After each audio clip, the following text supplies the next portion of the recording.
So we're right about here. I mean, do you want to go ahead and kind of introduce yourself, Eileen, and even just look, yesterday you just kind of put it out there, and you're like, I guess everybody wants to talk about that. So here we are. All right. My name is Eileen Alden, and I am in Bay Area. I am a writer as well as an AI app maker. And so about, gosh, maybe 4 or 5 months ago, I started to pivot into verticals. And I also, around that same time, started to make an app that analyzes verticals for engagement. And so that's why I'm kind of a little bit obsessed with the engagement aspect. It's because I've been working on that. Um, so my background covers, kind of really from mostly from the writer perspective, the story perspective, but also that where that sort of marriages between the writing and the data analysis. So microdrama is another name for the verticals. I think people sort of are in between those two names a bit. And my app, for what it's worth, if you're curious, is called WriteRocketIQ.com. Write Rocket IQ, and what it does is just it's basically a way to sort of parse out your script, take a look at it was WRITE Rocket, ROCKET IQ.com. Um, and it's because I write Rocket, ROCKET. I'll type it somewhere so we can get that moved on Is from the. is is there like a high level, even just, I mean, I'm pretty sure everybody at this point is familiar, but even just like what is it that's brought you to the space? What's happening in the space right now? And maybe just contextualize why this has become a priority for you. Yeah, great question. And that kind of leans into two interesting areas. One, I love it. I'll give you three reasons why I'm in the space. So the first reason is, I love campy stories. So I'm kind of like an 80s, 90s camp movie, indie movie person. And so the flavor of the microdramas appeal to me. I mean, I love a good drag send up of a movie. I love kind of like the over the topness of what's been put out in terms of content. So that's reason number one. Um, Reason number two is that it's kind of a chaotic Wild West space, I would say, compared to where a lot of traditional media is. There's a lot of, experiments and where's this going to go and, things moving very quickly. And so it's kind of exciting in a way instead of, a little bit of maybe the things which are sort of tried and true, or even just sort of established. So that's appealing to me. And then lastly, it's appealing because I really was digging the fact that I don't know, it's weird to say because of I being a creative, it's weird to say I liked the structure, but I just found the structure really interesting from a data perspective because they're very formulaic in what they do. And I have also a background in building big data models in fintech. And so, fintech and also software development and now I'm doing native, AI software development. That was really interesting to me to sort of look at how they are structurally organized. So that's those are some of so those are some things which I think it's interesting because those can either be appealing to you or like a turn on or a turn off, right? Is a story that's like super structured and hitting certain formulas. Is that appealing or is that like not for you? And then similarly, like is the chaoticness of the space appealing or not? And is the melodrama of it appealing or not? So it's sort of your mileage may vary. So in terms of how, like, the trend in the last year, I mean, obviously the general story is here's this big phenomenon that has incubated successfully in a Chinese market. I think there's a lot of observations about whether that was a product of a lot of, I think what this like CAC stat, like the customer acquisition cost. That's another way of saying marketing to a degree.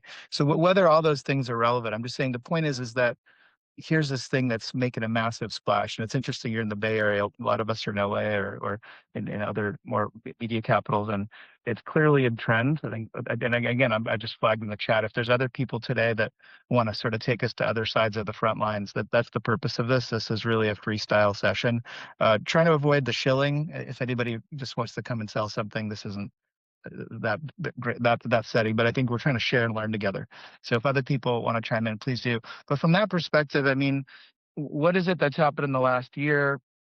What are you seeing? And again, if you have something that's more leaned in how to, we'd love to see it. Of like, how are you building in the space, or how are you seeing teams build? How are people actually getting work? Yeah. Um, well, I think the big news are things like, the big partnerships, right? So, Fox, Holy Water, Disney, um, some of the work, I think TikTok or Reels, um, those are kind of getting a lot of news and buzz. Sort of like it feels a little bit like maybe a validation of the model. So that's been, I think, a lot of the discussion. Um, what I've also been seeing is the up and coming entrants.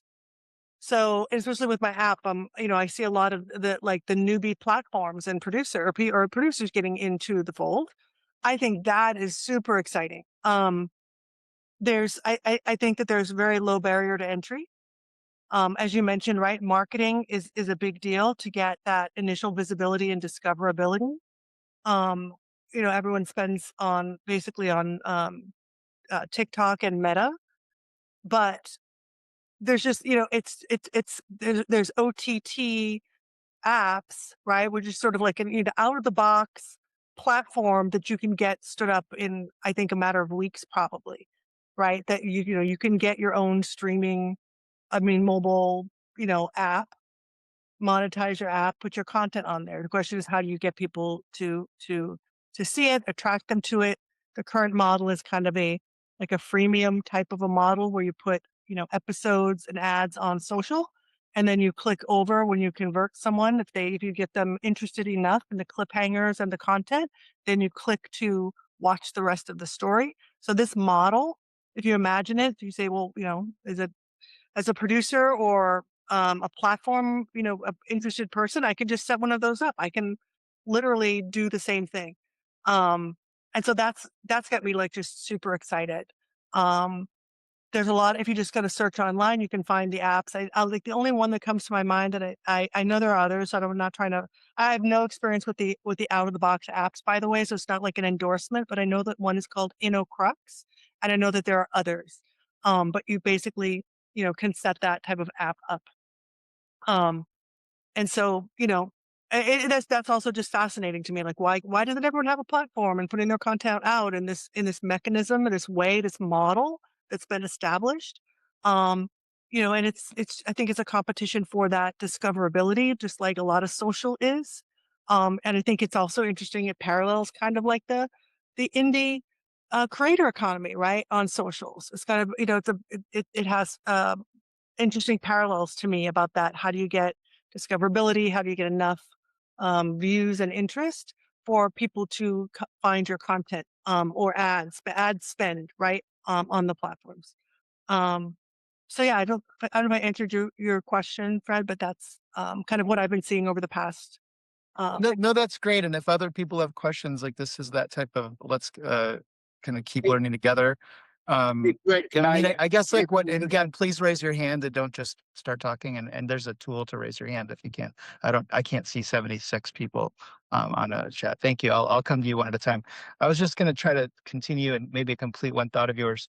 Um, the I guess like, normally you work in TV and like I guess I pitch a TV network, or if I sell a movie, I'm trying to raise financing to get it inside of a movie theater. What's interesting is that the platforms themselves are becoming a source of people's activity. Some people are building their own apps, like you're starting to talk about. And then every now and then you hear about like, oh well, Netflix will just do it, or there's this place called TikTok and YouTube where it seems to be happening. Is there any kind of obvious trend that somebody's jumping into this today, or who's been building the scripts and just getting the creative part going? That's almost on some levels the easy part. as it always is like the distribution is the narrative, and we've either inherited that from other systems in other paradigms, or we're trying to adapt to this one. Is there any obvious pattern yet? I think it depends on what you slice in terms of pattern, right? So I think one of the things that's emerging is ad supported, right? The AVOD model. Um, the subscriptions and so there's three monetization models right now, right? There's coin based, like a hyper casual or casual game, right? Pay coins to see the next episode. Pay more coins if you run out to see the next episode. That model, very expensive for the users. Subscriptions also can be very expensive. Some of the big apps charging like $20 a week, when like a Netflix subscription is $20 a month ish. So it's super expensive subscriptions often. But then there's the last one, which is ad supported. And so I think that the ad supported model, or at least a hybrid, has been gaining traction from what I hear and see. Um, then the other trend I think that you will hear about a lot is discussion of well, maybe two others. One is another one is localization, right? So localization is when you are taking your content from one um, culture language to another, right? So the different ways that is exploding is also interesting. The cross border content. I mean, that's always been true in like TV and movies, but also it's true in the microdramas, right? So that is interesting. Use of AI maybe is another one. A lot because these move very, very quickly and they're sort of like fast food or fast fashion. People are super interested in the use of AI to stay at pace. And kind of related to that is the discussion of like, how do we elevate the content? How do we elevate, beyond, or how do you move beyond sort of the romance and genre specific things that have been done to date? And is there any opportunity for other genres? Is kind of another, topic that you'll hear. I think and there's some organic questions in the chat that it does seem like it's speculative and exploring this notion of, beyond this established soap opera thing, or these things and I think even a lot of new people to this sort of have initial reactions to whether or not that's them, but they also react to the success of it. Um, Jeff, you patiently raised your hand. What was your question? Hey, Fred. Hello, everybody. Jeff Rector here, award-winning writer, director, producer, actor. I'd like to talk from the actor standpoint because I've acted in a lot of these vertical films. And from a production standpoint, it's very interesting because instead of the traditional landscape we're used to for regular TV and films, it's this vertical format. Sometimes the camera's even on its side, which is very weird. But from production, it's interesting because you don't need that big full set anymore, right? Because they're shooting in this little format. I was a general, so they put me at this expensive desk with some flags behind me. It looked like I was in the Pentagon, right? We shot it, boom. They shoot really fast, and they have big budgets. The locations we shot in, I'm like, what? They're putting a lot of money into this stuff. And from a production standpoint, it's interesting because they don't have to spend all the money on the big, beautiful sets, right? Because they're only shooting in a small little format. I'm seeing, I kid you not, 10, 10 auditions a day for my age range, right? I can't tell you how many hundreds of these things are being produced every single day. I mean, it's really exploded. And the other thing that I've come to realize is that these scripts are crap. At least the ones I were in, and it's quite obvious to me that they are AI generated because it's the same story, right? You've got this rich patriarch of the family and the wife and the son and daughter is fucked up, or they're stealing from each other. There's these over the top wild stories, but it's the same script over and over and over again. But I guess people can't get enough of it because You know, it's $1 billion industry right now. And I'm going to start writing scripts. I'll tell you, I did. Yeah. Thank you Jump for on your the comment. bandwagon. Yeah. I will say one final thing, and the only downside to any actors out there, hey, it's a quick paycheck, right? They're highly produced. The acting is very good, surprisingly. But the downside is you can't get a copy of it. For the actors, I have plenty of tape on myself, but for the actors that need the tape to further their career, you don't get it because they shoot it, they move it on, it goes to these platforms, and unless you can find it somehow and download it, you can't get that benefit of the tape, and so that's kind of a disparaging part. Sorry for rambling on. No, no, that's very interesting to hear your experience as an actor and also as another trend line. It's thank you for chiming in, Jeff. I just wanted to flag another friend of our microdrama explorations last year, and Jake Russo remembers we did our first microdrama Gen Jam back when we didn't quite have the superpowers of C Dance and Kling 3.0, but it was fun. But we were able to do it with our then friend and expert Grace Gow, who just chimed in. I might bring her up in a second. And Grace, your call if you're ready to jump in. But I know there was a couple other questions in the chat.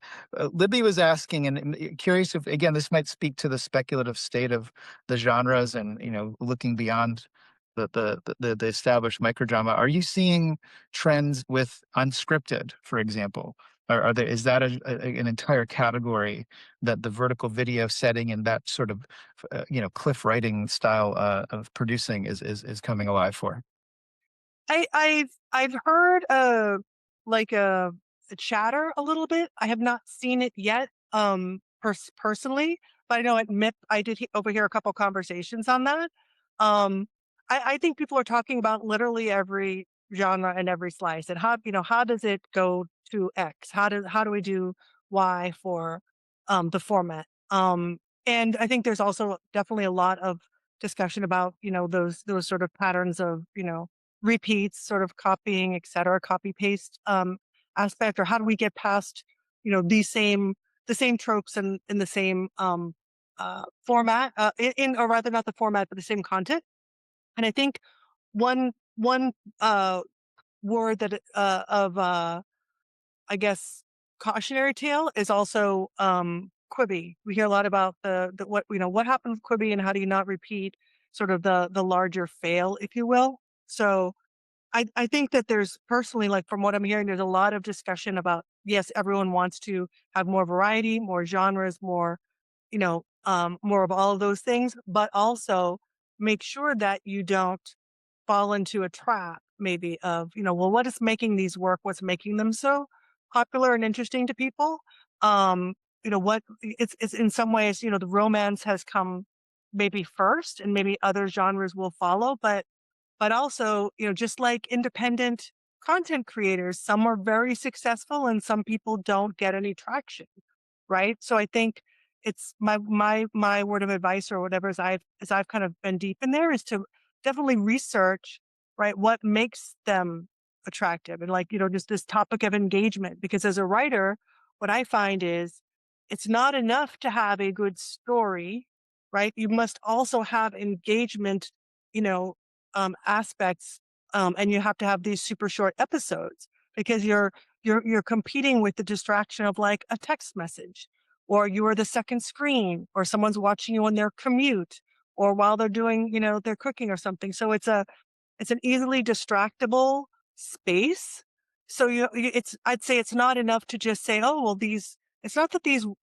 It's not that those writers suck or something. It's that the writers are doing something that is different, and they're doing something that's more like in the if you had a casual game, a hyper casual game, like what makes people move these fruit around constantly? Why? Why does everyone need to move the fruit around on the screen in these types of games? Like what makes them popular? What makes this format attractive? What is the escapism, or what So it's just a like kind of in some ways just sort of saying like respect the audience, right, in that format, and what is appealing to them about the format, their commitment to watch versus when you sit down to watch a 30-minute or a 1 hour episodic or serial show, and what versus other things. So it is kind of like, eyes wide open as you step into that space would be my, advice. By the way, I respect your sweater. I just noticed I have the exact same one. Nice work with the meow wolf. The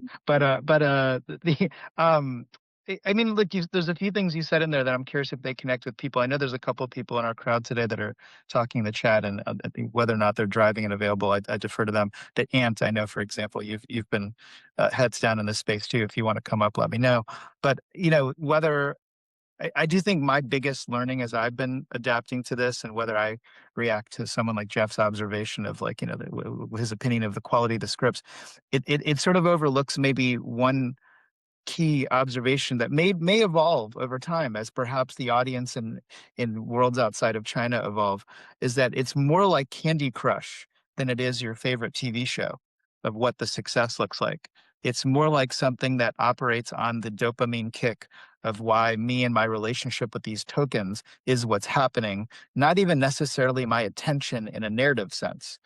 And again, that's either exciting or off-putting to someone who calls themselves a storyteller. And again, while anybody's here, because it's a business opportunity, at some point you should read that tea leaf. And then eventually, look, it's possible that, as someone like Libby asks, if there's going to be unscripted opportunities, is this a new way? Maybe, and maybe this starts to evolve that Candy Crush into more like Legend of Zelda. I don't know. I'm just saying, like, it is a bit more like a game in terms of how you're interacting with it. And I think I don't know if we want to dwell too much in the past, because a lot of us got burned playing the Quibi game. But some version of this big idea emerged several years ago, and a lot of people lost a ton of money. So it's worth noting that it's not that novel. And it's also perhaps something that's challenging to really nail. But as we see things like Fox and Holy Water, there's some massive investments floating, and it's hard not to think that there's at least a whole bunch of experimentation with a lot of creative people to try to figure it out. I see some hands up. Jennifer, I think your hand was next, if you want to go ahead. Yeah, just I had put in the post or the chat or whatever. So the right now with the microdramas, especially coming out of China, it's highly woman dominated. Like I've seen estimates of about 70%. And I think the assumption is that's because it tends to be a romance genre, and that's why it's such a high percentage of women. But I was just wondering if anybody's thought about that maybe there's some other dynamic going on that isn't about the genre, but just how different people, different groups of people engage with the format. And if that's the case, whether we'll see as we go into other types of genres, if men, for instance, are going to engage at the same rate, um, because there's something specific about the format that's driving the engagement beyond the genre. Oh yeah, I think there's going to be so many case studies and so much interesting psychology that's going to come out, as it evolves. But I think those questions are also totally on point, that I hear discussed a lot. Um, even some of the even some of the romance topics, or sort of like reorganized or reworked storylines that apparently have more appeal to male demographic.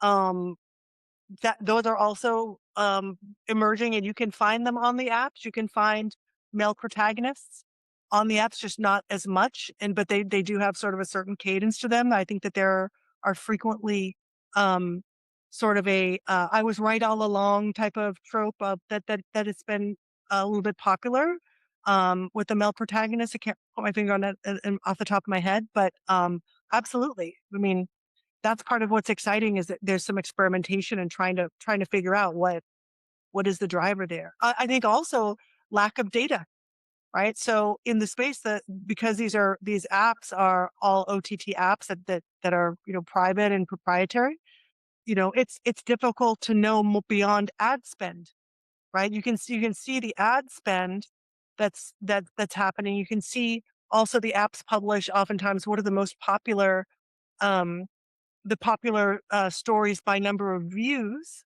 right? But in terms of that retention curve, or the watching all the way through the end, or other types of metrics that indicate sort of popularity and things other than did you capture that initial attention?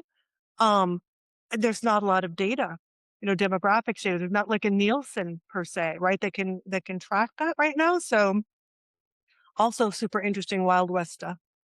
I mean, there's lots of questions. Sorry. I'm actually on two computers at once, if anybody can believe me. There's a lot of questions. I mean, one thing that might just be a category that I just want to open up while we are a community that spends a lot of time with AI. I mean, I sense there's a before and after CDANCE answer to this as we get through the next month. Um, are you seeing an actual pattern of people that are just wholly producing these shows with AI, versus, and regrettably, actors like Jeff who are happy to get long auditions, or multiple auditions. I'm saying, is that a trend? Well, that's probably relevant to a lot of people in this community.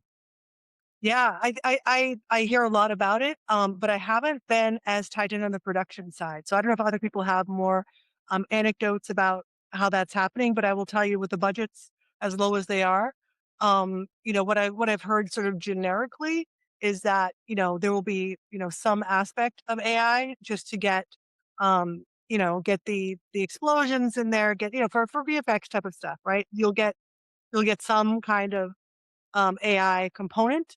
The wholly made AI stories, I know they're out there. I haven't been tracking them a ton, but yeah, I think that's a clear path, right? I think It that's seems an obvious trend almost. yeah. Just a couple of businessy questions. I know other people are patiently raising hands. Brent's asking, do you know what's the ratio between real shorts or gamma time buying content versus the producer raising the capital on their own? Like, on the business side, is this a traditional commissioning environment, or is it more favoring the people that are raising their own capital?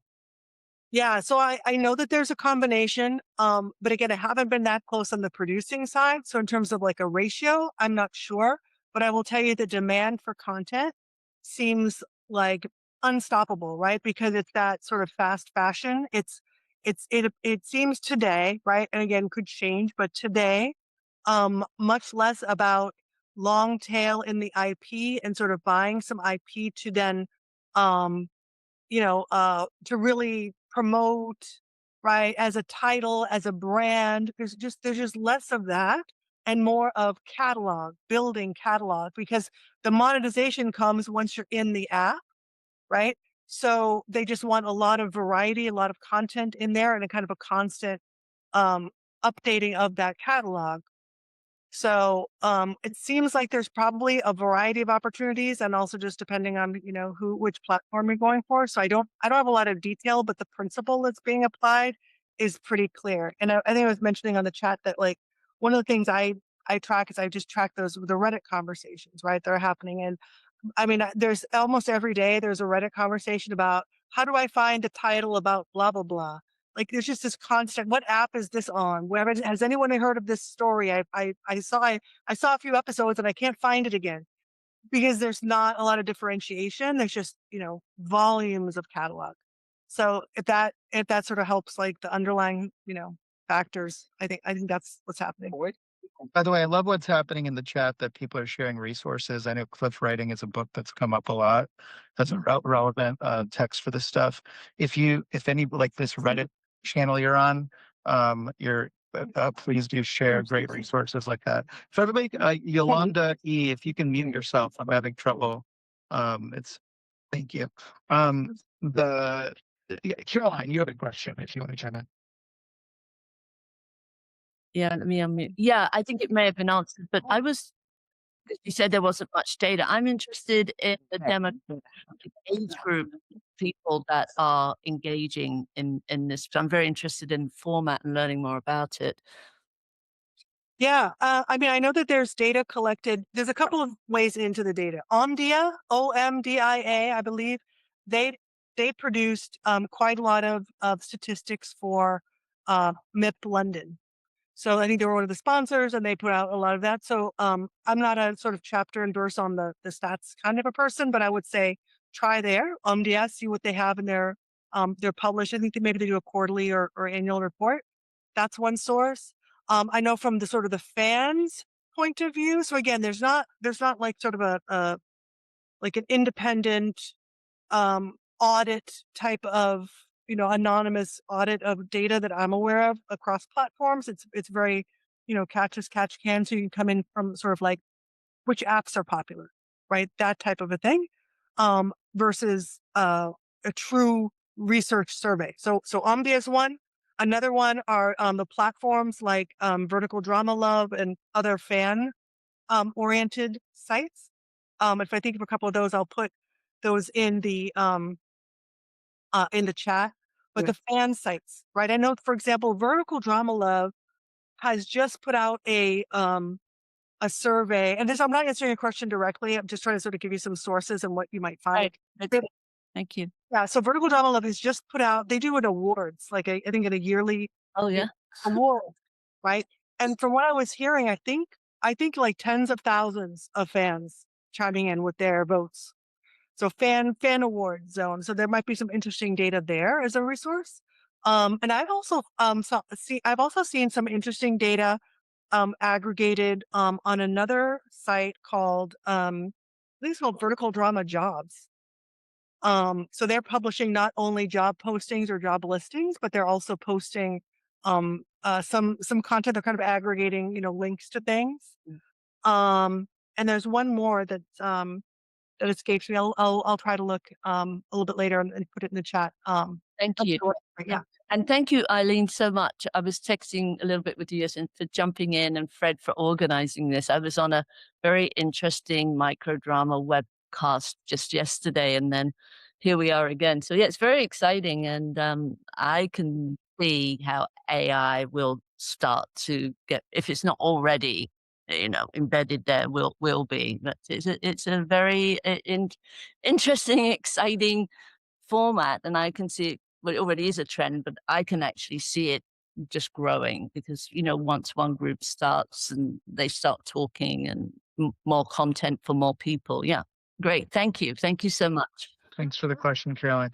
I mean, one thing just to follow up on that question of capital that I just think is an interesting, and I think it's a bullish signal, and I'm curious if you agree, is like, look, so much of what many of us worked in the Netflix streaming business and even in the cable TV business was this just cost plus model.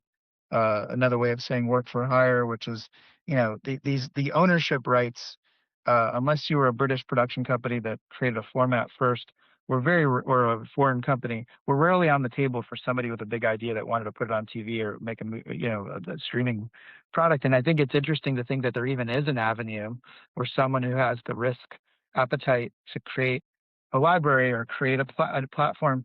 Again, we're in a speculative kind of space here.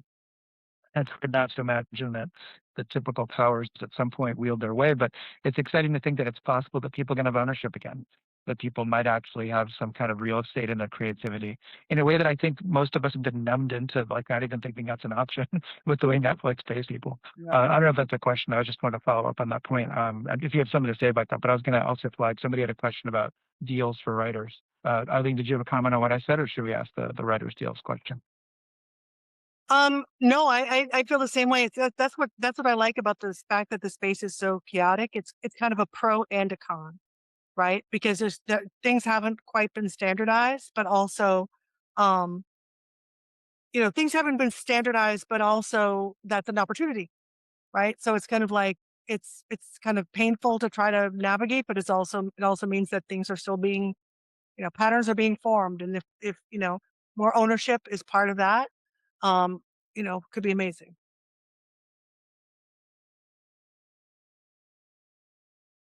I'm sorry, I missed what was the second question?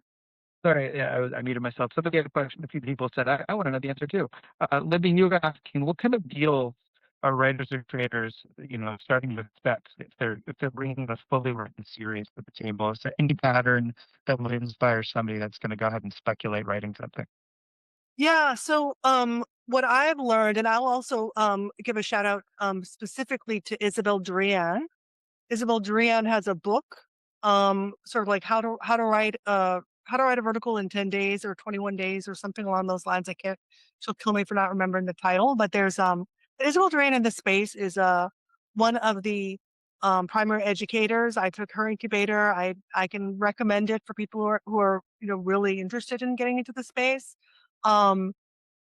And I forgot what I was going to say about Isabel Duran, but um, Is responding to the idea of what kind of deals can people expect. right, what kind of deals? So one thing that's interesting is there's, I think, perhaps less writing on spec, right? Because the pay is very low, right? Compared to writing a series, writing a feature, right? And they're quick turnaround. So it's a bit more of a pitch, pitch your episode, pitch your concept. Maybe you write the first 10, or you write up to the paywall is what you would say. Like, so the paywall being um where that conversion happens, right? So you're sort of demonstrating, here's the story, here's the gist of it, here's how the episodic quality kind of goes, and then maybe you have an outline for the rest. So there's less of kind of prepackaged scripts, because these are, probably, at least 50 to 80 episodes, or 40 maybe minimum episodes each. It's like the same length overall as like a feature, right? And you have to turn them around really quickly, like in a month. So generally people are not pitching like, here's the entire feature. They're pitching like, here's a sample of what, I could do if you hire me. And then it becomes like a work for hire. So that's kind of the deal. And Interesting. yeah, And no, it's interesting, but it's interesting to think like what went into writing a TV pilot as another amount of output. Michael Ronan, you've been patiently waiting. You had a question. Thank you. So first, I want to say this is really exciting. I really like your work, Eileen. I've been looking at the website. First question is based on who and what do you create your benchmark on the platform? I'm wondering if it's true for rom-coms and microdramas and and it also connects to the question of why actually people see microdramas. Is it about those people's stories, those things that we wouldn't usually see on TV, like the quarterback next door, or so? Like, what succeeds? What's the benchmarks? And yeah, like, what as a writer, what happens when this slot machine needs the storytelling? What are the limitations? So, what? yeah. Um, great question. So what I have on the app, right, is what's called the Duanju model, which is sort of the Chinese, Chinese research on what has kind of worked, right? So there's a bunch of factors at work, but it's also informed by things like behavioral science and, sort of the things that came out of the 2010 sort of emergence of, online marketing and clickbait, things like that, like where there's a curiosity gap, right? What leads people to see something and become engaged. It's just sort of baseline factors. And so what my app does is I'm philosophically aligned to the idea that what will happen to each platform or producer will have their own audience and their own point of view on their content. So the factors are going to give, or I'm going to come out with like a default model. Like, well, look, here are all the factors at work in a given series. So if this episode, for example, has a face slap, it's been proven that, seeing somebody with a face slap and that sort of physical confrontation draws people in, right? That's engaging for, behavioral reasons. Like, yep, that will capture attention. So you may or may not want to kind of promote that in your series, right? You may want or not want that type of a factor to be at work. So in terms of the penalties and rewards that you're putting into that model of like, okay, this is the definition of good engagement, or this is a script that I expect to engage well, you could turn that up or down for your audience. And that also kind of goes to genres, right? So if you're writing romance and your audience is a romance novel, audience, you may not need some of the engagement techniques that a thriller needs, right? So you can tune them differently. You can tune the model. Every platform or producer on my app gets their own model. So you're going to tune it up to what your definition of good and engaging is, and then have a learning loop, which you release, how to do and tune it up. So, I'm just trying to think along the lines of, the big apps have data science, right? The big apps, then they can do whatever they want. They're massive companies, but all of these up and coming, like I said, there's no barrier to entry, right? How does the average, indie producer or platform operate with the same level of kind of data intelligence without the data team, right? So I was trying to kind of figure out a way to bridge that. with a tool. Um, that's the theory. Because again, my perspective is like, yes, you this is not going to tell you if it's the story is good or bad. It's just going to tell you, is it using techniques of engagement? Are they being deployed? Because think about the speed of these releases, right? Like if you're a development exec or you have a writing team, these are coming out like every month. I heard at MIP that the average producer or platform um to break even or to have like prove this is sustainable. I won't go to break even because that's maybe too much in the weeds, but just to have a sustainable model is putting out maybe 2 or 3 per month, I think at least, right? So that is a huge, spinning wheel of production. And if I'm a writer or a development team, you're asking me now to not only put out a good story, but also look at, 50 episodes. Each episode has a hook and an escalation and a cliffhanger, all of this data points, and make sure that's all working too without any tool, right? Like, okay, I'll just, flipping through final draft, points of, engagement. But yeah, it's kind of fascinating. That was my goal with that. Yeah. What a wild space. And it's some people drink enough coffee that this is who they are, and it might be exciting time for them. Um, Jeff, I know you raised your hand, but I'm trying to make sure other people get in. And we do have a lot of questions.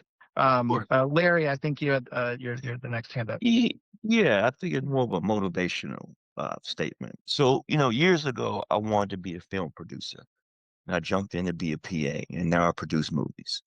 Then I saw AI, and I think rather than analyzing and reading books, create, and now I've jumped in the AI space, and I deal with Fred and me. And then I'm also studying. I watched probably 40 hours of microdramas. I went on ChatGPT. I verified what's the beats, how to write scripts, and I had a meeting with a real shorts, drama box, all these folks. I'm creating content, so I think it's just jumping in, not being scared, and just make it happen. That's what it is. So it's a very open environment. Just go for it. Less talking, less analyzing. If you're a writer, you a creator, create, storytell. Hmm. That's it. Okay. That's it for me. I love that. Thank you, Larry. Always Yeah. appreciate having you here. I think Danya, you might have been next. I mean, it can be a conversation for another time, but I do have a company that is building real IP, that is developing a catalog that isn't just, you know, fast fashion. And we're using AI in this space not to replace creative, but just to enhance production. That's how we're using it. Very interesting. Please share the resources for people to learn. Elizabeth, I think you had your next hand up. Yeah, so I know that most people on here are more creatives. I'm just wondering if anybody on here, it sounds like Larry, maybe you are. You're working with the platforms and the distributors, but does anybody have an idea of the tech part of this? Right. So like Aline, you had mentioned a little bit about building the platforms to actually distribute on. Do you have any insights in that area of who are the builders besides the big ones? I'm talking about if you're starting a ground up tech stack. Any Yeah. thought? That was just the one that is top of mind. I think that's the catchiest name is InnoCrux. I'll put that one in the chat. I'm not going to endorse them. I've never used them. I just know they exist. But Yeah. if you look at these OTT platforms, they claim to be able to just sort of, get you going very quickly out of the box. I'm very familiar with the OTT space, in the fast space and the AVOD space, but not the microdrama app alone space. And so I'm very interested in talking to people right now about a ground up build for that. If I Elizabeth, I might know someone. I have to kind of look into it, but I'll come back to you also and separately if you want. I might know someone who has That'd be more great. insight. Yeah. Yeah, and we'd be looking at an IAP, an IAA, and an SVOD. So many acronyms. Amazing. Gotta know all the business side, Fred. Get in the numbers. I'd come to you first to make sense of all of that. Thank you, Elizabeth. You're the best. Seema, I think you're the next patient, nice person that has a question. Yeah, more just some context. So, actually, I'm from the business and tech side, so I'll probably reach out to you a little bit after. But I spent a lot of time in the web novel space, which I think is an interesting adjacent space to this, of which there's a lot of overlap of creatives, of course. Like I worked at a company called Wattpad, which some of you might be familiar with, and was there for many, many years and spent a lot of time kind of we were acquired by a company called Webtoon, which had a web novel business, and there was like a lot I learned about that in the process. And I think there's some interesting parallels because the way that that business kind of started to work with creators became a bit of a machine, and I think that it's potentially going to see parallels. But I'll share sort of what that business looked like a bit. But it was effectively these web novel companies would find writers, usually on UGC platforms like Wattpad, who were sort of often new or amateur writers who were writing in the romance space. They would work with these writers. They would get them into these contracts that were about volume, that were about produce a certain amount of words per day, per week, and it was very much run as a serialized, we're releasing a chapter a day kind of a thing. It has the exact same business model as Microdramas, where it's like the first X are free and then you pay per, or you could have a subscription. Either way, it was relatively expensive for the users, but incredibly lucrative for these businesses. And a lot of the writers in these sort of who became part of these machines, because they really are machines, in terms of how they work, it would be an opportunity for them to make money. Some of them made a ton of money in the process, but there's obviously most who don't make that much. And it's this very intense kind of system. And it's these companies, especially because a lot of these companies are out of China, out of Asia. It's these companies that are actually running a lot of the microdrama companies now because it's such a similar business model and a similar process.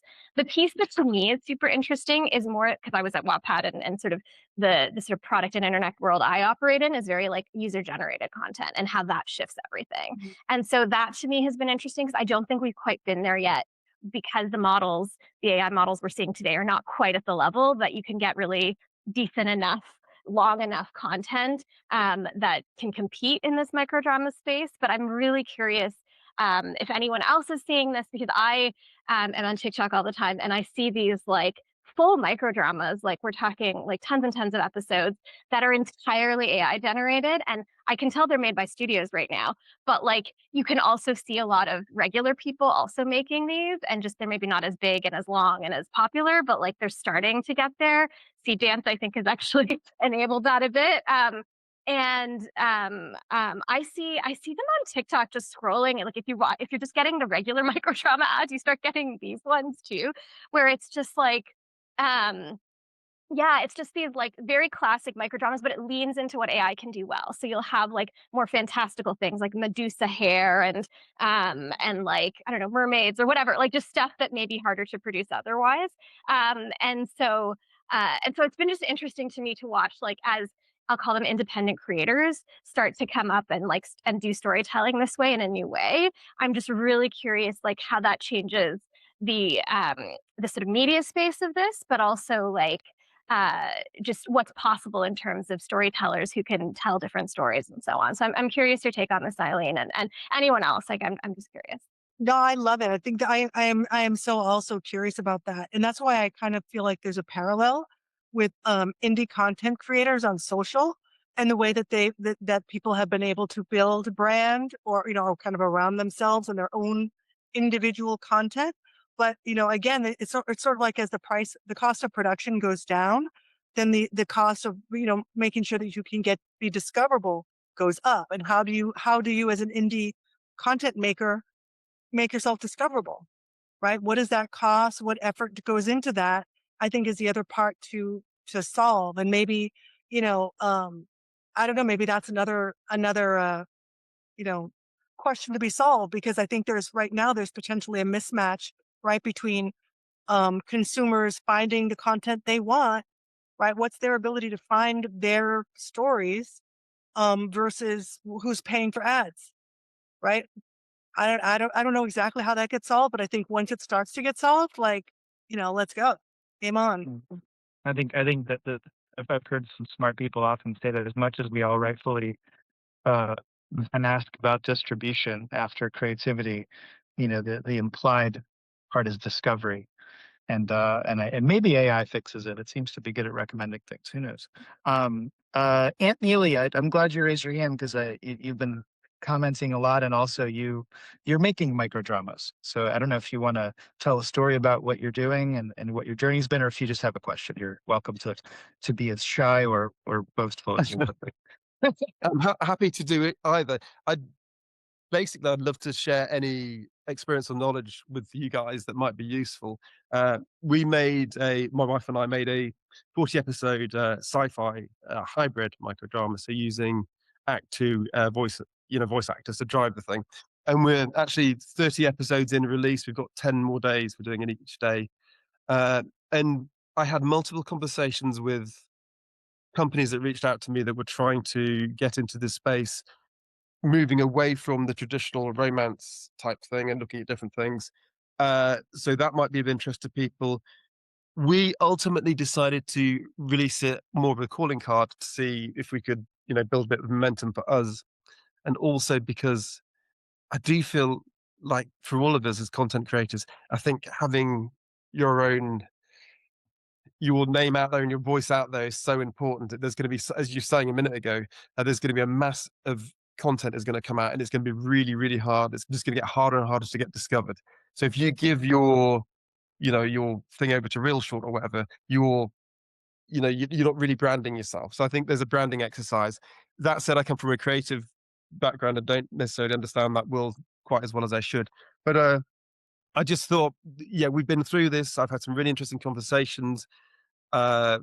We've a lot of companies are very, very, it's early days. There's not a whole lot going on. A lot of proof of concept. I probably talked to 8 or 9 companies that that are starting this sort of thing. But then I've also had some big players reach out recently, which has been really interesting. So there's clearly interest, and I can't say who, but there's clearly interest in the big kids area. But anyway, if there's any information I can share, I would just wanted to.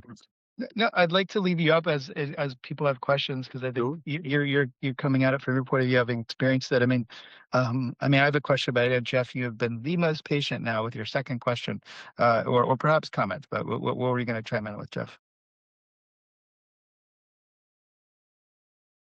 Or did you just disappear?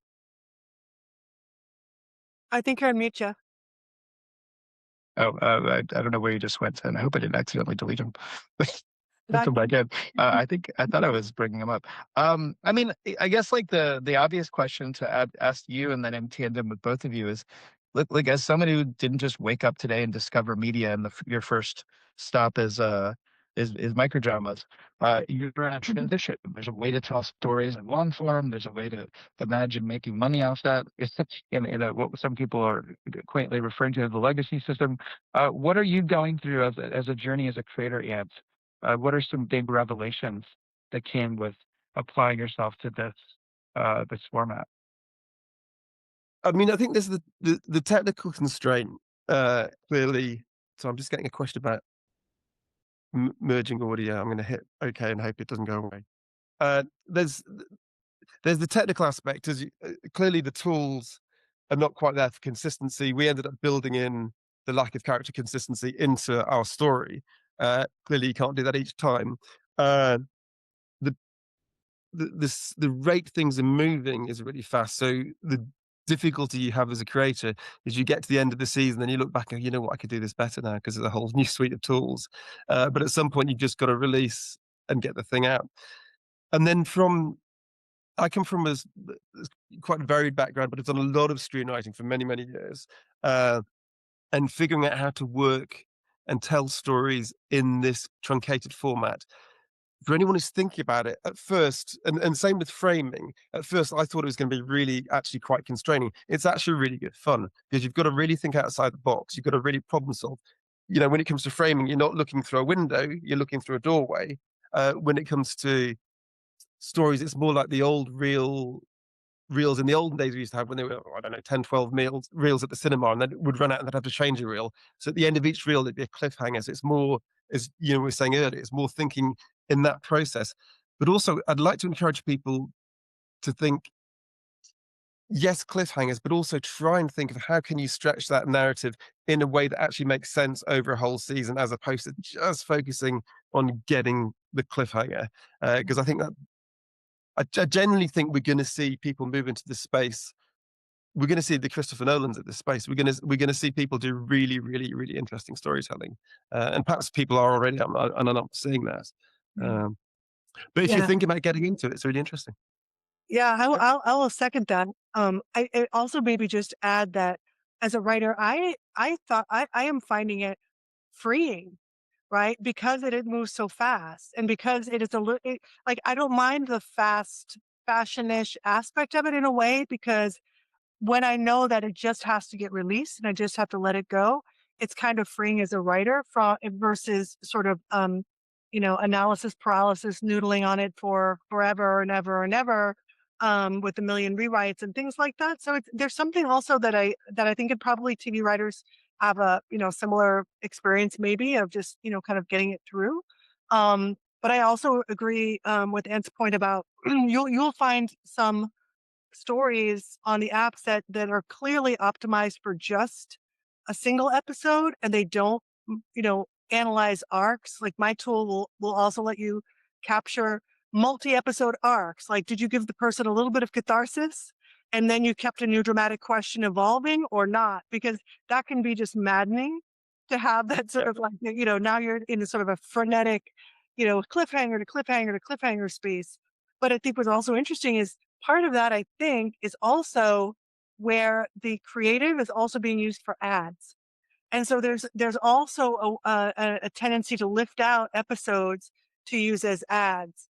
So there's a little bit of sometimes there can be a little bit of a Frankenstein feel to the way that the episodes are laid out that hopefully can avoid as the writers kind of evolve in the space. But yeah, you'll find that, and definitely great to avoid those Yeah, issues. I had a question for both of you that's a little bit spinning off what we just had. I mean, like we're kind of generally referring to just like the consumer. I like to watch stories. In this case, I will start watching them on this device thing experience.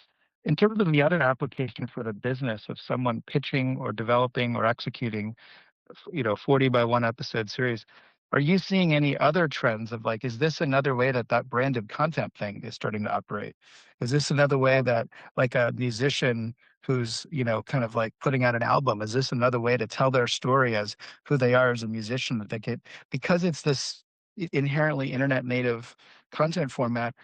Are those speculations? I mean, I think I've heard about these anecdotally, but are those things that anybody, maybe he's like shirking it, like, oh, I don't know if I want to make 40 episodes of a soap opera. Maybe they're actually, that's a beyond true crime. Maybe that's another thing that this can do. Have you seen trends there? Yeah, it's there. It's happening for sure. That's a great. I should have mentioned that in the other topic of like what trends are out there. Branded narrative.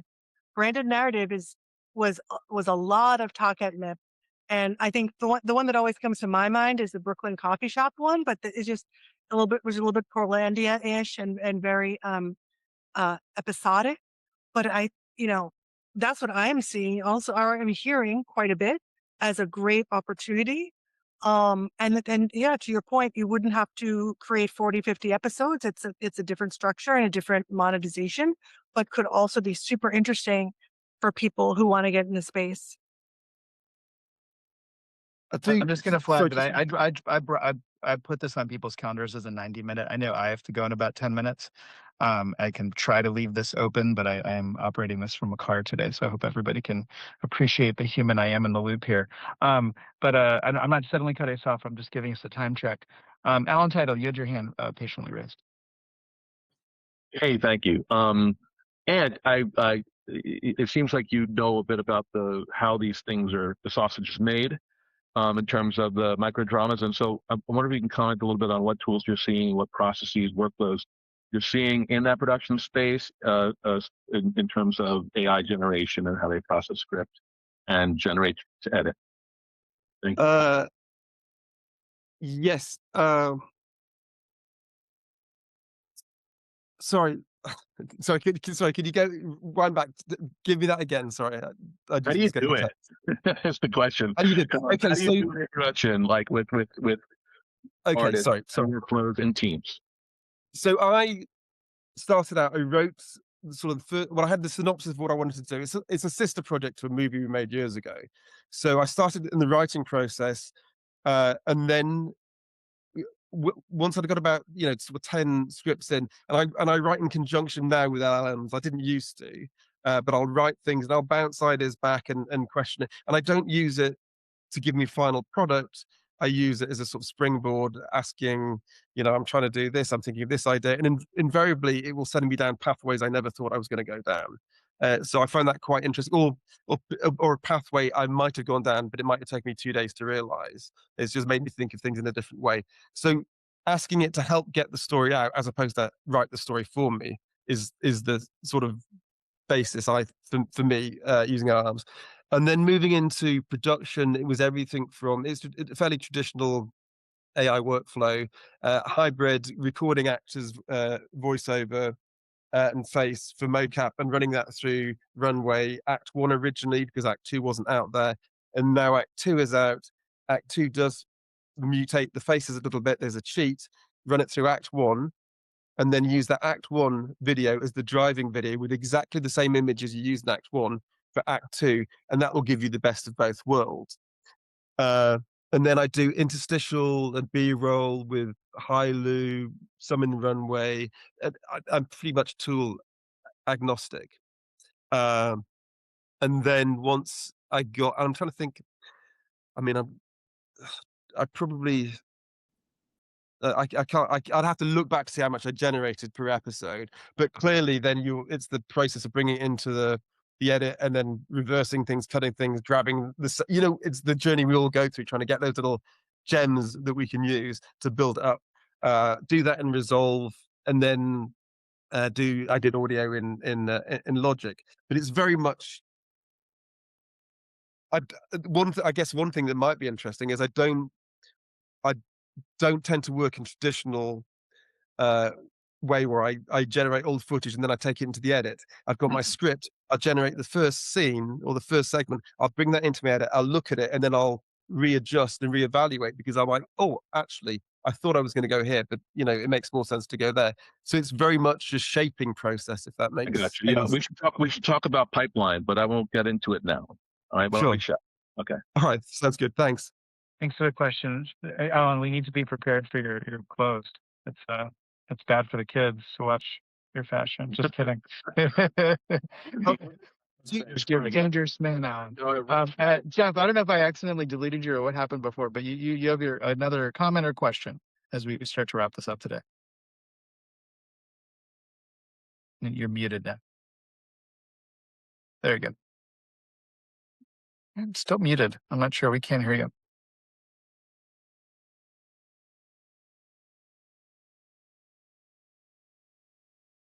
Unclear. I don't know if you want to try typing your. Oh, there you go. Something just happened. Yeah.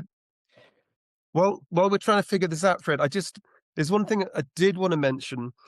There's a lot of chatter in this space at the moment, because this desire to get people's eyeballs has got quite dark. There's a lot of misogynistic, animal abuse, sexist, rape type stories are coming out. And I just want to point that out. There is a dark element to that, where it's clearly chasing eyeballs, but it's pretty pervasive. Mm-hmm. Yeah, well, the internet likes outrage, and it doesn't sound like it's immune to that. But I thank you for flagging that. I think it's good for people to know what they're jumping into, and who knows what they're getting a commission from. Especially as a writer, that you get excited that you got a gig, and all of a sudden you have to write something that maybe you never wanted to write. Jeff, has your mic gotten fixed, or do you want to try typing your question, or do your fingers do it for you? Or yeah, your lips are moving, but can't hear you. I just want to say, Eileen, what a badass you are. I love that you just raised your hand, and I think it says so much about the interest in the space that it quickly, and thank you. And I would say this is a model for everybody here. Like, as we find these buzzy things, I mean, look, Microdramas is unique, and hopefully it's the opportunity everybody wants it to be, because I know a lot of people want it that way. But this is what this format's for. If we get to the point that this becomes another weekly thing, I love it. I love what's happening here. I love Seema jumping in, sharing what a great perspective from Wattpad, and the questions are really coming from people that are leaning in and want to figure this out. This is perfect. I'm so glad we were able to do this. I love the and it says a lot that we just threw this like 9 o'clock last night and like 87 people showed up.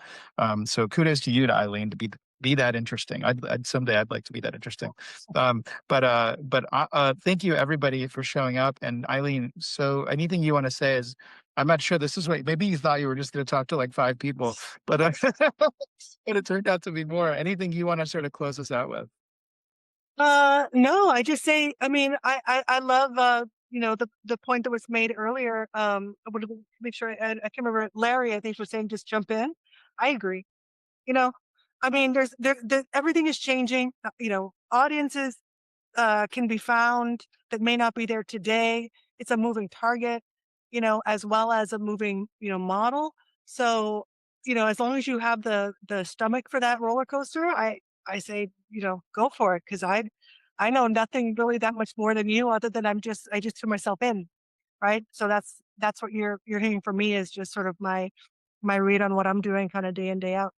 I think that's one of the biggest lessons from our community, is so much of this is about showing up and stepping up. And I see a lot of familiar faces from my previous life in unscripted TV, and I always remind myself how much those early days that I'm old enough to remember, and some of us here too, that nobody had a textbook on how to do any of this stuff.